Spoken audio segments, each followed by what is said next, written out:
Kannur പയ്യാവൂരിൽ school കെട്ടിടത്തിൽ നിന്ന് വിദ്യാർത്ഥിനി താഴേക്ക് ചാടി.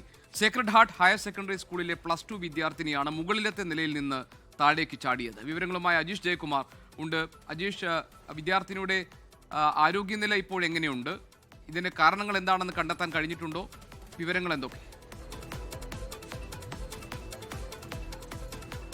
നിലവിൽ എന്തുകൊണ്ടാണ് ഈ കുട്ടി സ്കൂൾ കെട്ടിടത്തിന് മുകളിൽ നിന്ന് താഴേക്ക് ചാടിയത്, അതിന്റെ കാരണം എന്താണെന്ന് നിലവിൽ വ്യക്തമല്ല. രാവിലെ 8:30യോടെയാണ് ഈ പെൺകുട്ടി സ്കൂളിൽ എത്തിയത്. +2 വിദ്യാർത്ഥിനിയാണ്, സയൻസ് വിദ്യാർത്ഥിനിയാണ്. ഇന്ന് രാവിലെ ലാബ് എക്സാം ഉണ്ടെന്ന് പറഞ്ഞിട്ടാണ് വീട്ടിൽ നിന്ന് ഇറങ്ങിയത്. അങ്ങനെ രാവിലെ നേരത്തെ തന്നെ സ്കൂളിൽ എത്തുകയായിരുന്നു. അതിനുശേഷം 3-ാം നിലയുടെ മുകളിൽ നിന്ന് താഴേക്ക് ചാടുകയായിരുന്നു. ഈ ഗുരുതരമായി പരിക്കേറ്റ പെൺകുട്ടി ഇപ്പോൾ കണ്ണൂരിലുള്ള ആസ്റ്റർ മിംസ് ആശുപത്രിയിലാണ് പ്രവേശിപ്പിച്ചിട്ടുള്ളത്. കുട്ടിയുടെ ഗുരുതരമായിട്ടുള്ള നിലയിലാണ് പെൺകുട്ടി തുടരുന്നത് എന്നാണ് മനസ്സിലാക്കാൻ സാധിക്കുന്നത്. കണ്ണൂരിലെ തിരൂർ സ്വദേശിയാണ്. കണ്ണൂർ ഈ പയ്യാവൂരിലുള്ള സേക്രഡ് ഹാർട്ട് ഹയർ സെക്കൻഡറി സ്കൂളിലെ വിദ്യാർത്ഥിയാണ്. അതൊരു എയ്ഡഡ് സ്കൂളാണ്. അവിടെ +2 പഠിക്കുന്ന വിദ്യാർത്ഥിയാണ് ഇങ്ങനെ ആത്മഹത്യക്ക് ശ്രമിച്ചത്. എന്താണ് കാരണമെന്നുള്ളത് നിലവിൽ വ്യക്തമല്ല. നിലവിൽ പോലീസ് അവിടെ ഈ സ്ഥലത്ത് എത്തിയിട്ടുണ്ട്. മാത്രമല്ല അവിടുത്തെ ജനപ്രതിനിധികളടക്കം അവിടെ എത്തിയിട്ടുണ്ട്. എന്തുകൊണ്ടാണ് ഈ പെൺകുട്ടി മുകളിൽ നിന്ന് താഴേക്ക് ചാടിയത് എന്നുള്ളതിൻ്റെ കാരണം വ്യക്തമല്ല. എന്തായാലും ഈ മാതാപിതാക്കളുടെ അടക്കം ഈ കാര്യങ്ങൾ ചോദിക്കേണ്ടതുണ്ട്. എന്തെങ്കിലും മാനസിക സമ്മർദ്ദം മറ്റും കുട്ടിക്ക് ഉണ്ടായിരുന്നോ തുടങ്ങിയ കാര്യങ്ങൾ തിരക്കേണ്ടതുണ്ട്. എന്തായാലും ഗുരുതരമായ പരിക്കേറ്റ പെൺകുട്ടിയെ ഇപ്പോൾ കണ്ണൂരിലുള്ള